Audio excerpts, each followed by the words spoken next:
Hi friends, welcome back to our channel. ഇന്നത്തെ നമ്മുടെ special recipe എന്ന് പറയുന്നത് peechinga ഉപയോഗിച്ചുകൊണ്ടുള്ള ഒരു പരിപ്പ് കറിയാണ്.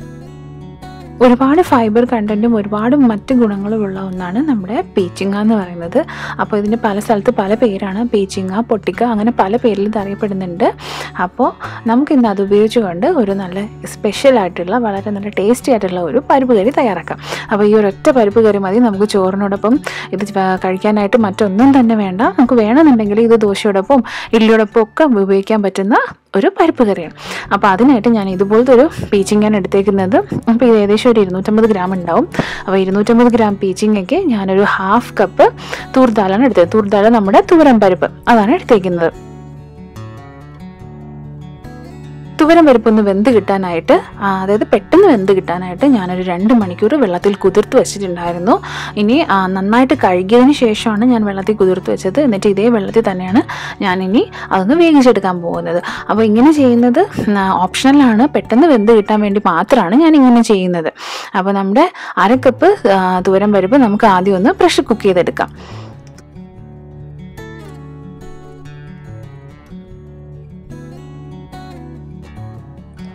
അപ്പോൾ അതിന് മുന്നേ ആയിട്ട് നമുക്ക് പീച്ചിങ്ങ എങ്ങനെയാണ് കട്ട് ചെയ്തെടുക്കുന്നതെന്ന് നോക്കാം.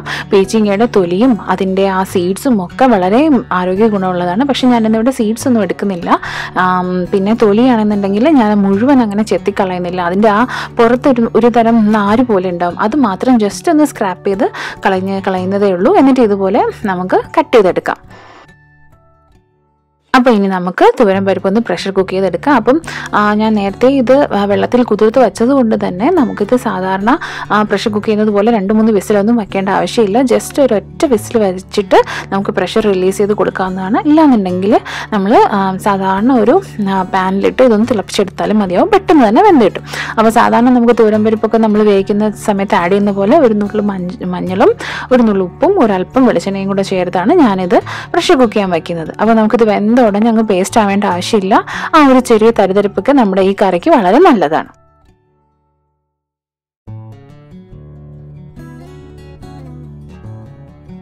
ഇപ്പോൾ ഒരൊറ്റ വിസിൽ കഴിഞ്ഞ് ഞാൻ പ്രഷറൊക്കെ റിലീസ് ചെയ്ത് കൊടുത്തിട്ടുണ്ട്. ഇനി ഇത് നമുക്ക് തുറന്ന് നോക്കാം.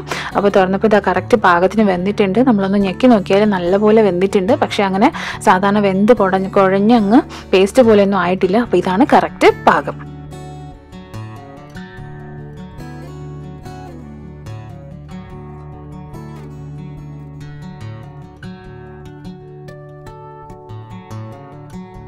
ഇനി അടുത്ത് നമുക്കൊരു കടായിലേക്ക് ഒരല്പം എണ്ണ ചേർത്ത് കൊടുക്കാം. അപ്പോൾ ഞാൻ നമ്മുടെ നാടൻ റെസിപ്പി ആയതുകൊണ്ട് തന്നെ വെളിച്ചെണ്ണയാണ് ഇവിടെ ചേർത്ത് കൊടുത്തേക്കുന്നത്. ഒരു 2 ടേബിൾ സ്പൂൺ വെളിച്ചെണ്ണ ചേർത്ത് കൊടുക്കുന്നുണ്ട്.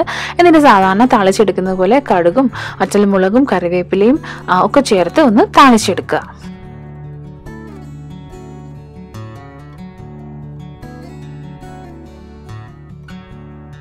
കടുകൊക്കെ പൊട്ടി കഴിയുമ്പോഴത്തേക്കും അതിലേക്ക് ഞാനൊരു സവാള ചേർത്ത് കൊടുക്കുന്നുണ്ട്. ഒരു മീഡിയം സൈസ് സവാളയാണ് ചേർത്ത് കൊടുക്കുന്നത്. സവാള അങ്ങനെ ഒരുപാട് വെന്ത് ബ്രൗൺ ആവേണ്ട ആവശ്യമൊന്നുമില്ല, ജസ്റ്റ് ഒന്ന് സോഫ്റ്റായി കിട്ടിയാൽ മതിയാവും. അപ്പോൾ അതിനായിട്ട് ഞാൻ അല്പം ഉപ്പ് കൂടെ ചേർത്ത് കൊടുത്തിട്ടുണ്ട്. ഇനി സവാള ഒന്ന് സോഫ്റ്റായി കിട്ടുമ്പോഴത്തേക്കും ഒരു ചെറിയ തക്കാളി കൂടി ഇതിലേക്ക് ചേർത്ത് കൊടുക്കാം.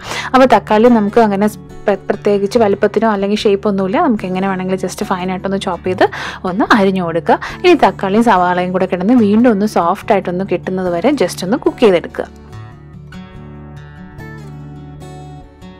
തക്കാളി സവാളയൊക്കെ നന്നായിട്ടൊന്ന് സോഫ്റ്റായി കഴിഞ്ഞാൽ നമുക്ക് ഇനി ഇതിലേക്ക് ഒരല്പം മഞ്ഞൾപ്പൊടിയും ഒരല്പം മുളക് പൊടിയും ഒരല്പം മല്ലിപ്പൊടിയും കൂടെ ചേർത്ത് കൊടുക്കാം.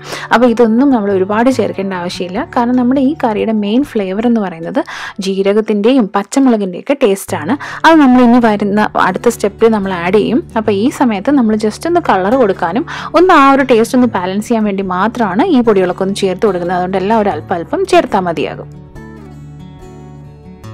അപ്പോൾ പൊടികളുടെ പച്ച മണമൊക്കെ ഒന്ന് മാറി കിട്ടിയാൽ ഇനി ഈ സമയത്ത് നമ്മൾ അരിഞ്ഞു വെച്ചിരിക്കുന്ന പീച്ചിങ്ങ കൂടെ ഈ സമയത്തൊന്ന് ചേർത്ത് കൊടുക്കുക. ഒരല്പസമയം അടച്ചു വെച്ചൊന്ന് വേവിച്ച് കഴിയുമ്പോൾ തന്നെ ഇത് പെട്ടെന്ന് വെന്ത് കിട്ടും. ഇത് വേകാനായിട്ട് അധികം സമയമൊന്നും എടുക്കില്ല. പെട്ടെന്ന് നല്ലപോലെ ഈ പീച്ചിങ്ങ വെന്ത് കിട്ടുന്നതാണ്.